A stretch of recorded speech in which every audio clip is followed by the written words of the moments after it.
Sir সে তো কবি না, সে আমার মতোই খয়রাতি।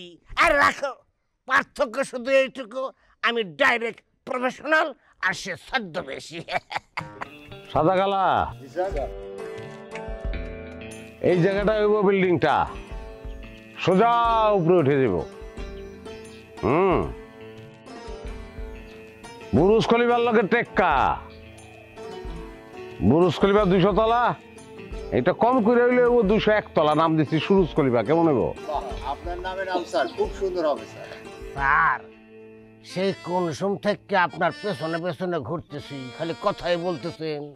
2-4টা দিরহাম হাতের মধ্যে দিয়ে দেন, নিয়ে চলে যাই। এই তুমি ফকির ফকিরই থেকে দিবা, একটা দিন আর একটা দিন। আর ওই মিয়া তোমার উঠাইতে চাই উপরে, আর তুমি গর্ত করে মাটির ভিতরে ঢুকো। কি বলছিলাম, সুরুজ খলিফার নাইট গার্ড বানাবো তোমারে। হ্যাঁ, একটা বিরাট পোস্ট দিছি, সেটা ভালো লাগে না? না স্যার আমি একটা আন্দা মানুষ, সিকিউরিটির গার্ড হইয়া আমি কি করু?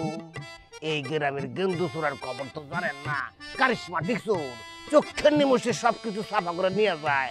আমারে সিকিউরিটি গার্ডের চাকরি দিলে দেখবেন আপনার সুরুজ খলিফার ইট কাঠ বালু লোহা তার কিচ্ছু নাই, সব নিয়ে সাফা করে দিছে। আর আগে ওইতে যাও না, হওয়ার পরে গ্রামের সবাই ঢুকাবো এখানে চাকরিতে। গেন্দু চোরাও তোমার আন্ডারে কাজ করবো। যাও যাও। স্যার কবে আপনার এই সুরুজ খলিফা খারাইব আর কবে আমি চাকরি পাবো? ততদিনে তো দেখা যাবে যে ময়ূরে কব্বরে চলে গেছি। না বলতে কারবারই ভালো, জান না স্যার, 2টা দিন হামতে দিয়ে আমার চলবো। হ্যাঁ সুরেশ ভাই, হ্যাঁ তো ঠিকই কথা বলছি। আমগো গ্রামের কালভারটা করে আর কিন্তু হইতেছে না, অর্ধেক করে ফালাই রাখছে। আর তাছাড়া এত বড় একটা বিল্ডিং এখানে খাড়া করাই দেন, কি সোজা কথা? আপনি শুনেন নাই পূর্বপাড়া ব্রিজটা 1 মাস না যেতে দেন?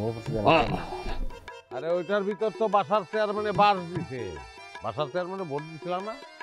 হ্যাঁ, এর লেগে বাস দিছে, সামনে আরো বাস দিব, রেডি দেখো। ওরে বাবা রে সুরজ ভাই, আমরা গ্রামে থাকি, গ্রামের পুল হইয়া আমরা এত খবর জানি না, এত কিছু জানি না। আর আপনি গ্রামে থাকেন না, তবু সব খবর আপনি জানেন, সব খবর আপনি রাখেন। ভাই আপনার ওই খলিফা হইলে আমার এটা খুব ধ্যান দেবো না?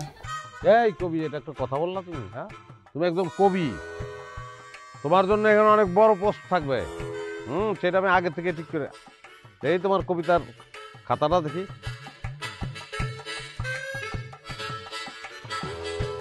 বাহ, ভালো একটা নাম দিছো কবিতার বইয়ে, ঋণী করে রেখো। হ্যাঁ দারুণ। কবি, সামনে 21-এর বই মেলায় আমি তোমার বইটা ছাপানোর ব্যবস্থা করতেছি। হ্যাঁ, তোমার একটা বই হয়ে যাব। সালাম ভাই আমার কাছ থেকে পাবে 150 টাকা। রফিক চাচার কাছে ঋণী 75। স্যার সে তো কবি না, সে আমার মতোই খয়রাতি। আর রাখো, পার্থক্য শুধু এইটুকু, আমি ডাইরেক্ট প্রফেশনাল আর সে ছদ্মবেশী। যা দুটো এখান থেকে, আমার বডিগার্ডটা গাড়াইবে কিন্তু তোর দে। ওরে আল্লাহ, কি বলছিস? আরে দিকা